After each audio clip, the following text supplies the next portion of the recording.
Hey everyone, welcome to RevTrevNFL, and my name is Trev, and so glad that you're here because today we're going to be talking about the NFL Draft Day 2 Packers picks. Now, we made 2 picks, and it doesn't seem like it's a big deal, but it can be a real big deal because the Packers are trying to add strength to weak areas and depth, So, had a fun day watching this Packers team select, and we even made a trade, so this is craziness.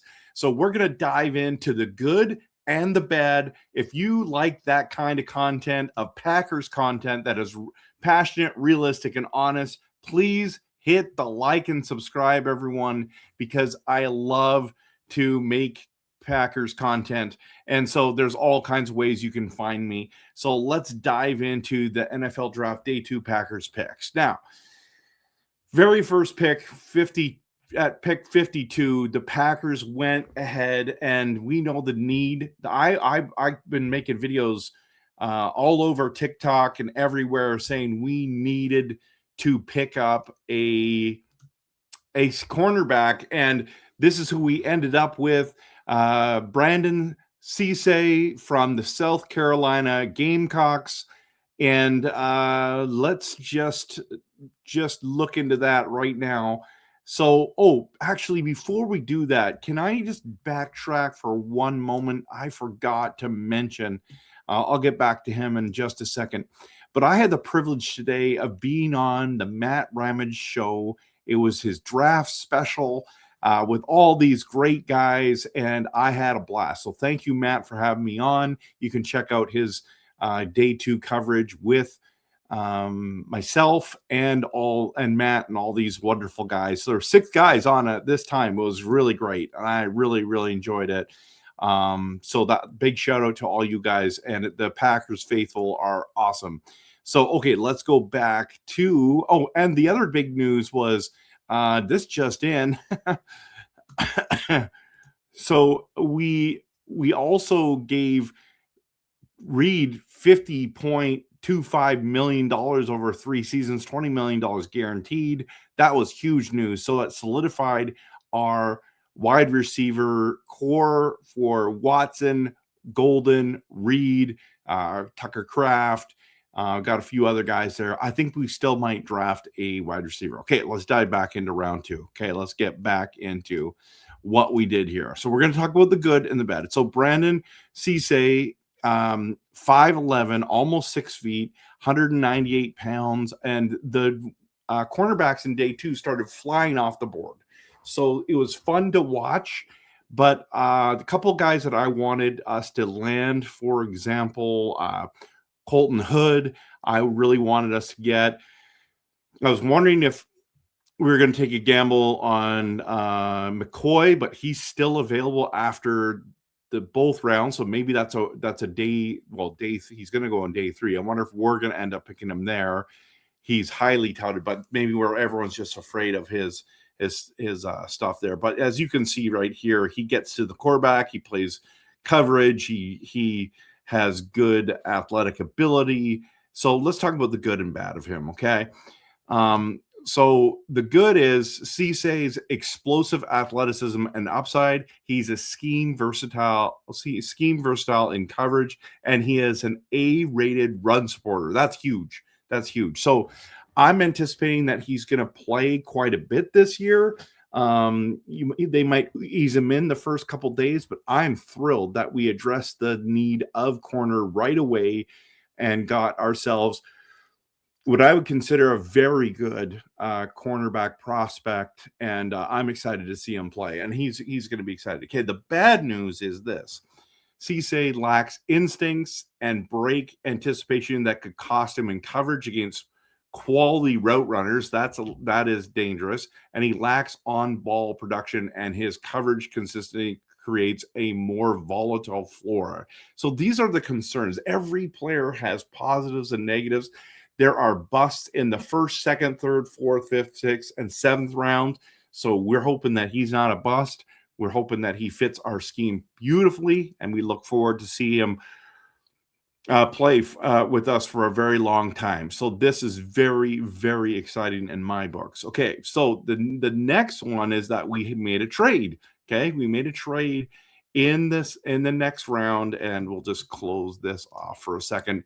So Green Bay received round 3 pick, number 77 overall from the Tampa Bay Bucks, and they received 2 picks from us.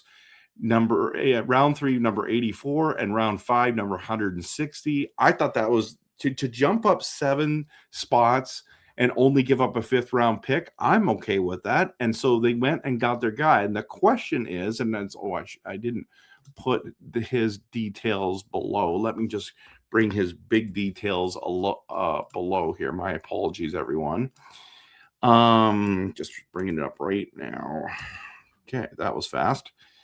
Okay, so we picked this big boy, this massive man, or young man, I should say.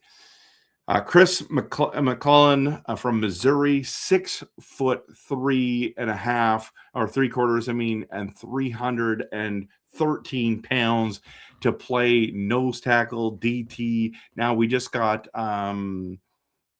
Hargrave from Minnesota to help us out there. We've got Wyatt. You always need depth here. So this is one where they're like, we want this kid. And this was pretty exciting. I was personally excited that we went to that spot. Here's the question, though. Did they need to trade up to get him?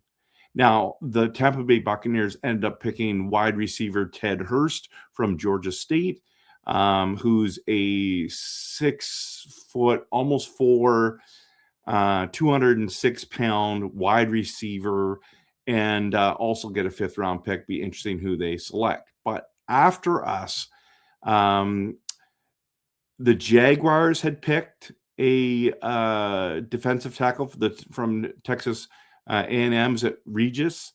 And then a lot of Packers fans wanted who the Minnesota Vikings picked at number 82, which was, they call him Citrus Orange, defensive tackle from Iowa State, and he's 322 pounds, so he's just a monster of a man. And so a lot of Packers fans are frustrated that they didn't go get him. But let me talk to you about the good and the bad of McClellan. Obviously, day 3 or 3rd round picks can be starters, but also can be role players. And so the good with McClellan is that he has flashes where he can dominate a rep. McClellan can pry open edges with strong hands. He plows through to collapse pockets once his foot is in the door, and he has 11-inch hands. 11-inch hands. Like that. What has he got? Baseball gloves for hands? This is crazy. So that's the positives. The bad, and there's a lot of bad, but he allows blockers too far into his frame too often. He needs to improve his take on technique, and hand usage to be more consistent. And his first step is average, and his pass rush isn't overly explosive. I couldn't get the whole word in there. That was 200 characters right there.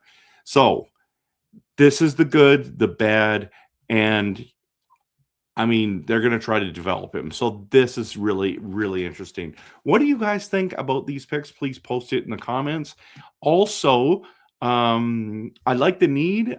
I was hoping they would do Citrus Orange or Orange. I like him as well, but they traded up. So there's something about him that they loved and they traded up. So Now, tomorrow, these are the rest of our picks. We pick at number 20 in the 4th round, which is 120. We got a pick in the 5th round, 6th round, and 2 in the 7th. We used to have 2 5s, but we traded them away. So picks 120, 153, 201, 236, and the comp pick at 255. Next year, we get 10 picks because of all the comp picks we get. So this is what it looks like to start. We'll see how tomorrow finishes, the draft, and how the Packers did. I think this is good. I don't know if rating it wise, I'd probably give them B minus, but I liked how they filled needs. I don't know if I think they just, I don't know. Maybe they're right on McClellan. I'm not gonna troll any of these guys. Whatever. I'm gonna let them play and see how they do. Like, there's been times where I'm like, I can't believe the Packers picked this guy and he was awesome. Like, for example, Jaden Reed, didn't even know who he was.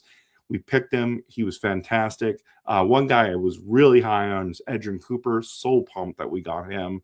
But there were other players that we've gotten and that have panned out that I'm like, so I'm not gonna really try to criticize these. I love how we went and got depth. So yeah, post in the comments what you thought. Again, thought it was a great day. I was shocked though at this one because of the timing. Like, why did they do it today? Why did they do it today? Didn't really make sense. Why didn't they do it yesterday or even the day before that? But obviously, this is the day where they figured it out. Crazy. That's a lot of money. We love to pay some key players a lot of money. I don't love giving them this much money with what I would consider not a great history with injuries. But here you are. You got Watson, who's got major injury history, and now you have Reed. You put a lot of money into these guys. I hope they pan out. And because when healthy, these guys are electric. So I'm looking forward to it. Anyways, thanks so much for being here. Thanks so much for watching. Just a reminder, I'm everywhere. I don't know if I have a graphic about that. There's my logo right here. So I'm on YouTube, X, Facebook, and TikTok. So please check me out there. Everyone, I should have had that up there the whole time. I thought I had a logo on this. I guess I don't. Oh, I got this one right here. So, it's been underneath the whole stinking time. I clicked on there. Of course it is. Okay. So thanks so much for watching. Hope you have what I consider a very fantastic day. And we'll see what happens tomorrow. Hit like and subscribe. I'd really appreciate it. And before we leave, do we want to? No. Let's just end this RevTrev. Let's just take this. I want to get this banner off right there. This one. All right. Have a good day, everyone, and we'll talk soon. Of course, always go Pack.